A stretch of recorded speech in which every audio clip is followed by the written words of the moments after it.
speaker is Dr. Mohammed Al-Abri. He's assistant professor in petroleum and chemical engineering department at SQU. Very young, very active, and he has been involved in nanotechnology for water desalination application. Now he's a director of nanotechnology chair at SQU, and his presentation will be on multidisciplinary approach of chair in nanotechnology education and training. Mohammed, let me bring the mic. You have it? It is there, yes. It's here. I don't have good eyes.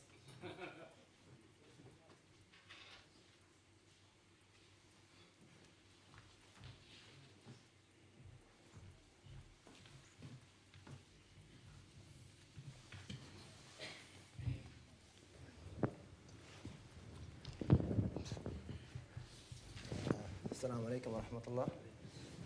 Bismillah ar-Rahman ar-Rahim. Okay, my name is Muhammad Al-Abri, and today I'm going to present a multidisciplinary approach of chair in nanotechnology in education and training. This is a chair in nanotechnology for water desalination. Specifically, we moved to water treatment. It's funded by the Research Council, and it's chaired in Sultan Qaboos University. The vision of the chair is basically to be internationally recognized in nanotechnology for water desalination.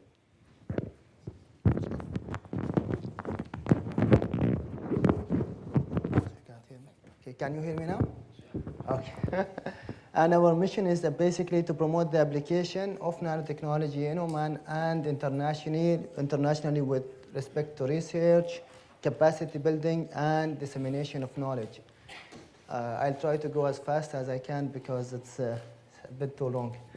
And our objectives is basically we are trying to do pre-treatment of water using different nanotechnology approaches. We do desalination, but using nanotechnology rather than the conventional desalination processes. We really work hard in developing capacity in the field of nanotechnology, again in water treatment, and the development of nanotechnology applications in Oman. Currently, this is the fourth. We basically began the fifth year of the chair. This in 2 months' time. We already have, we graduated 5 master students. We have graduated 1 PhD student. We currently have 5 PhD students in the program and 1 master student. And we have 3 patents pending, lots of publications, workshops. We actually finished one of the nanotechnology conferences, application of nanotechnology in the water treatment and solar applications, which was about 15 days back, 15 and 16 of December. And of course, we have the undergraduate students, research assistants, and trainees. This is our lab, and it's stationed in petroleum and chemical engineering in the College of Engineering in the university. I'll go very quickly on this because we also have another lab which is situated in College of Science as well. And these are all of the equipment that we have. I'll not talk about them because I'm hoping that most of you, if not all, will come and visit the lab. In the afternoon session, there is a visit. So we'll be glad to have you in there and show you all of the equipment and all of the research that we do. So, nanotechnology, I'm very glad that Dr. Salim was the keynote because this is what we do, the 5, and Dr. Salim is involved in, I believe, all of them, if not a few of them, if not all. And what we do is we design metal oxide nanostructures. We do capacitive desalination, among other desalination. We do condensation-induced renewable desalting, which is, I believe Dr. Finn talked about it a bit, which is the lotus effect and the hydrophobicity and the collection of the Petal effect and the Petal effect. So how it changes, how things change when you go to the nanostructure. We do fabrication of functionalized membranes, which is something that I will go through very briefly, and photocatalysis decontamination of water. The chair will not be productive if not for a team. And we are really great for the big team that we have in the university. And you can see that the first names will be, there is Dr. Ashraf Al-Hinai, who will be giving a talk tomorrow. We have Dr. Salim, who is both of them, Dr. Ashraf and Dr. Salim, are basically founders of the chair in nanotechnology. So, and I believe Dr. Salim talked about multidisciplinary approach, and I'm also talking about multidisciplinary. So it's great that we are basically on the same page. So lots of people, and this is very important because we basically, it really is multidisciplinary. Truly is. We have so many different people from so many different disciplinaries. We have engineers, science, we have from agriculture. And the approach that we do is whoever is coming from a field, he will definitely be working in a different field in the chair. Definitely will do something different than what he was taught. And I believe this has been done before, so I don't think we need to go through it. So the nanotechnology is basically the application of the nanoscience, what we have. And things really get very interesting when you move to nanotechnology. And this is why. And it's great that we are basically in nanotechnology, so basically whatever I'm showing here, it has been showed. And I think it will be showed again.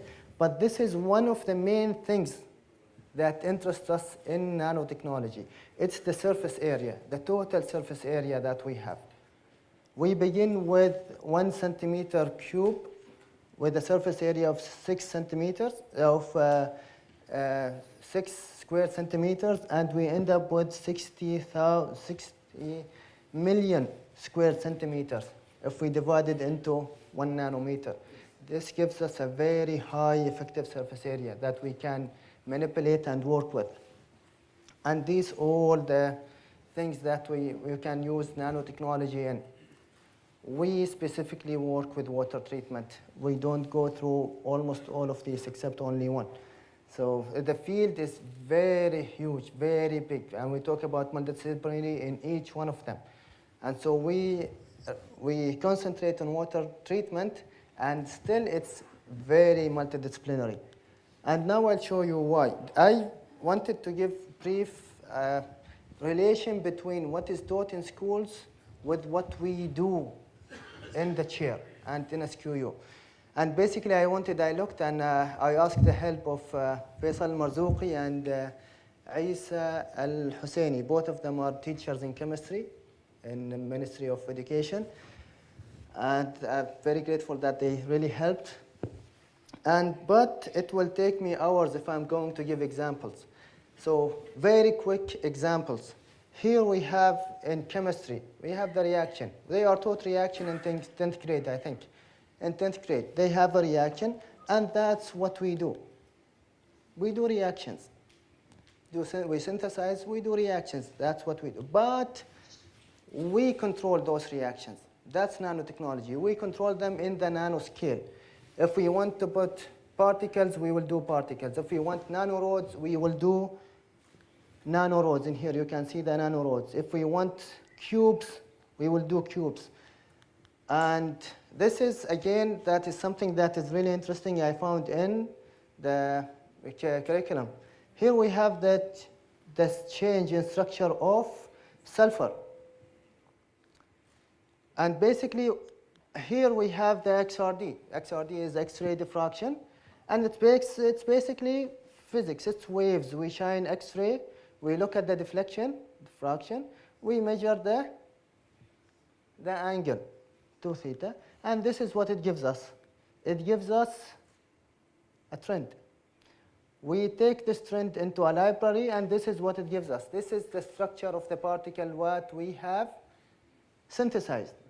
For this, so basically we are relying on chemistry and to make this, synthesize this.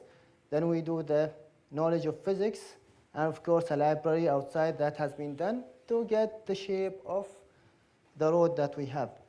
And this is one of the things. This is how we do it. Look at these nanorods. Manipulating this length or the height of the nanorods will change the shape of the water particle in there. This is very hydrophilic. This is very good for a certain type of membrane or surface.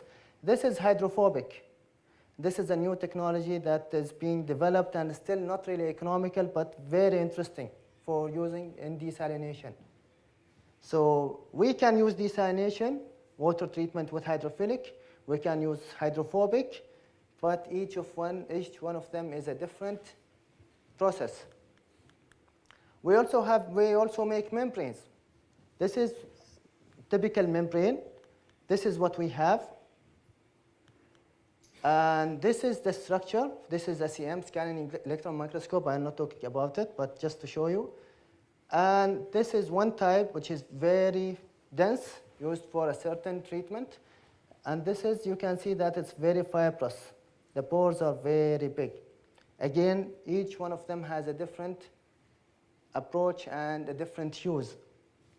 And then what we do is basically we grow the nanoparticles on the membranes. You can see this. We basically have the deposit. And in each particle that we have, nanoparticle, we grow the nanorod. And this has been done really, so it's there.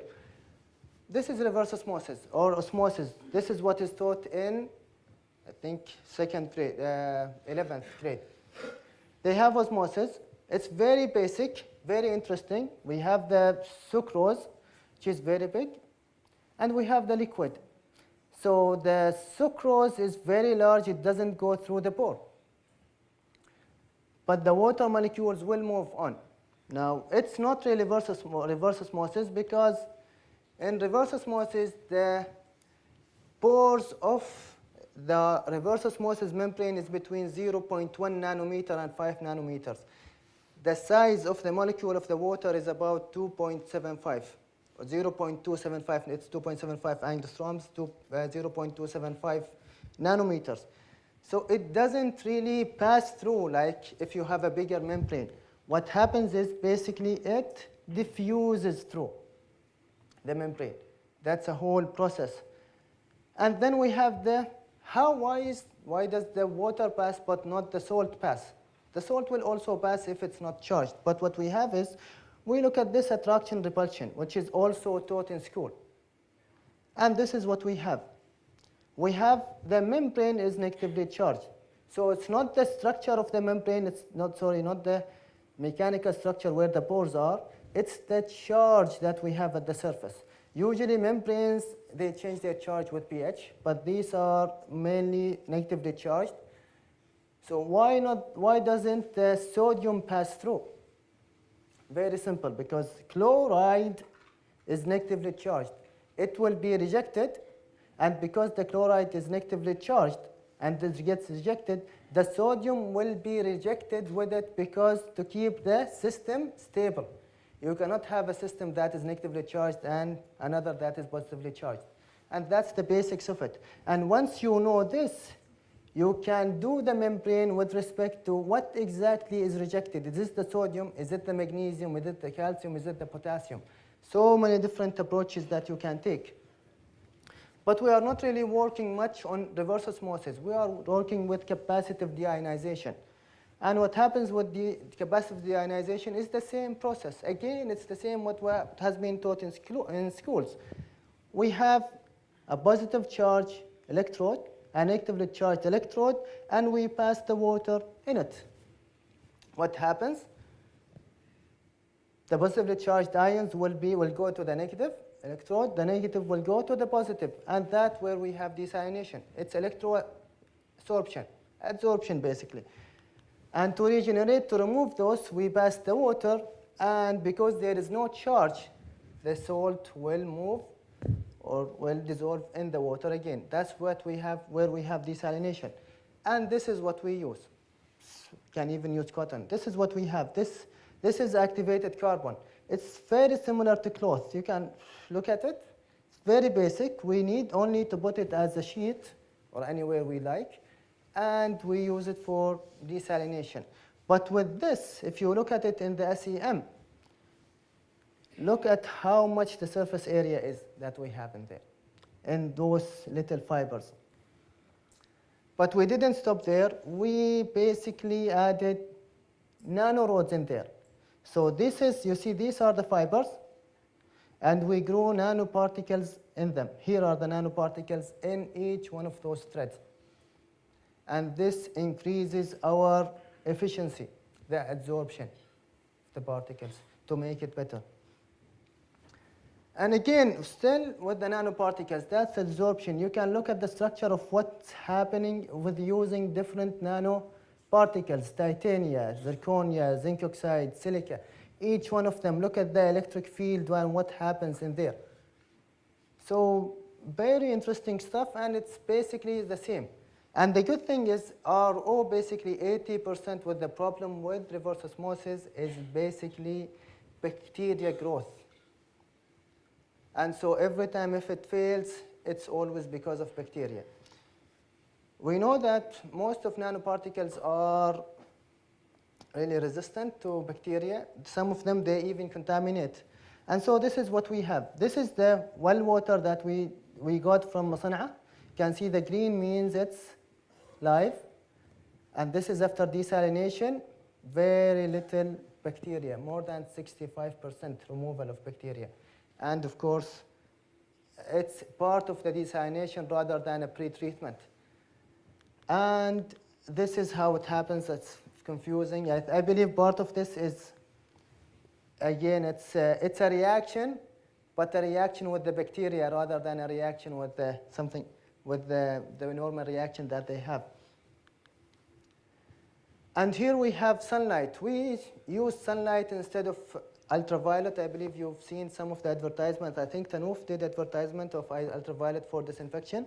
We use sunlight, and we looked at, again, in the syllabus, this is 11th grade again, hydrolysis, the breakup of a polymer into two different polymers or even small chain organic molecule. And that's exactly what we are doing. We have a phenol, very problematic in water, and we use nanoparticles and nanorods. We break them down into different things, and finally to CO2. And so the basic is always there. The basics are always there.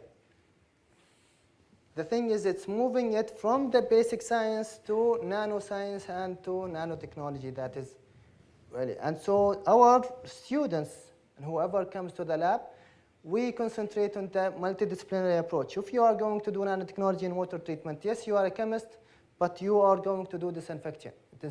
You will kill bacteria by the end of the day, and so on. So that's it. This is the team, a part of the team actually. That's the previous chair of the nano chair. So many thanks to him, and many thanks to all of our students and staff that have been working very hard to make this achievable. Thank you very much. Well, thank you very much to Dr. Mohammed, and we have a room for 2 questions.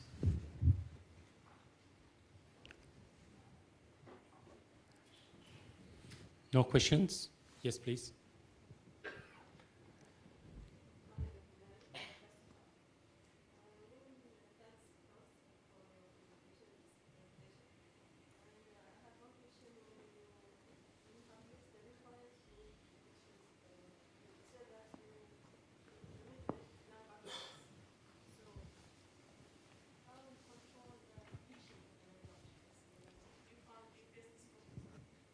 Oh, that is part of the study, studying the leaching of it.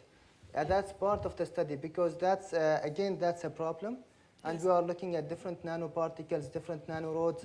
We are actually, what we have done, because we know leaching will occur. Anyway, the membranes, even the membranes that we have, the membranes in the industry, they also deform, and they basically die with time. That's why you have a lifetime of 3 to 5 years, now 5 to 7 years. I've seen membranes, they stay for less than 1 year. So everything basically will will be rendered useless with time. But for us, what we have done is basically we impede the nanoparticles in the membrane. Yes. So the polymeric surface is going to safeguard the nanoparticles. Then the nanoparticles, the nanorods that we grow, it's not only in the surface, it's throughout the pores of the membrane. So the surface maybe will have higher leaching, but we will still have active layers at the bottom through all of the thickness of the membrane. But leaching is still a problem. Yeah, that's my point. Yeah. So we need to look at this point also. Thanks very much. Well, thank you, Dr. Mariam. And any more questions? Yes, please.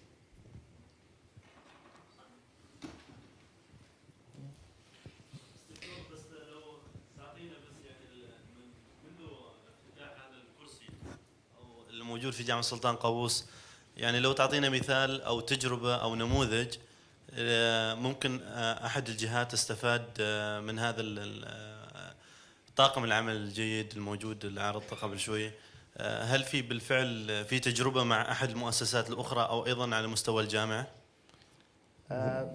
Well, the question is that since the opening of this nanotechnology chair, are there any applications and people who benefited these from the related industries? I would say yes and no. We are currently, as I showed you in the beginning, we have patents. So we are still working on that so that we will move this from the lab to the industry. Moving it, working with different sectors, implementing those in, whether it's for ministries or for the industry, private sector. And our work, as it's at water treatment, will be with farmers, I guess.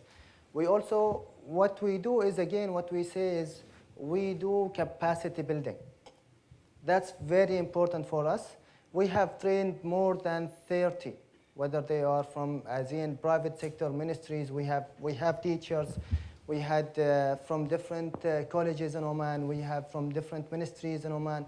And that's what we do. We disseminate knowledge. We bring them, we show them. We go outside, we show them what we are doing. And we have been, I dare to say that we have been very successful with that, and we are still building on it. But whether this is, again, research, is not something, research in the nano scale, it's very tiny, and we are working with very small scale. So it's very difficult to make, we don't even have the facilities to making something as this small to something as big as, I don't know, this or that. But we have a prototype. We already built a prototype. We are trying to move forward with that. Well, okay, last question, please. Thank you, Doctor, for a nice talk on desalination. Myself, Dr. Masood Ahmed from Higher College of Technology. I just have one question. From your nice talk, do you have any data of efficiency and cost as compared to the other methods? What is the efficiency of desalination in terms of cost? Okay, do you have any data? As I try to steer away from the science as research, because it's basically an education talk, and I still failed, I think, because some of these things are quite... yeah, because of the yes, time. Yeah. But no, because what we want is to show that we are doing training and education. We are building education. We have lots of data. You can come to the lab. We have lots of data. We have RO. We've done membrane distillation with that. Very good, but not for seawater treatment. Not for seawater desalination. It can be used very, very nicely, very efficiently with other different kinds of waters. We have capacitive deionization. It's very efficient, and it's cheaper than reverse osmosis. But again, I cannot really bring the data in here, but I can show it to you. So many different, so much. We have more than 60 papers that have been published from this chair. So we've got the data, but it's not the avenue to show it.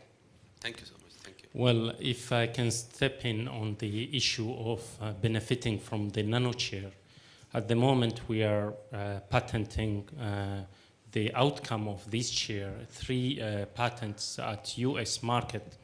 And what I want to say is this. patenting itself is not an issue.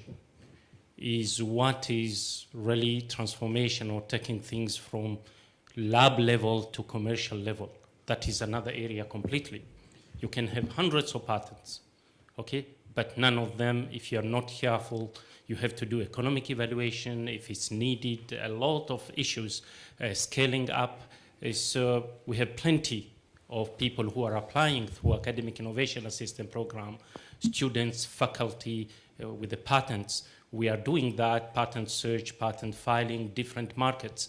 But normally, we have to face this reality. Not everything, even if it's new, will go and patenting it. We always do the economic evaluation, because at the end of the day, the public will ask, this is public money, you go and file patent, you have to maintain it, you have to pay for it, it's really cost a lot of money, then what is the benefit? It's just saying you have patents. That might help in ranking of the university, but it's not the ultimate goal. You want something which will go and help the industry and the society. So if you see that Sultan Qaboos University, I'm saying this because I'm responsible for that. If you go and see Sultan Qaboos University is patenting, then make sure that it has been go through a lot of assessment, especially the economic evaluation. Otherwise, we'll end up just patenting, but the public, they don't see any results. Thank you, Dr. Mohammed, for your presentation.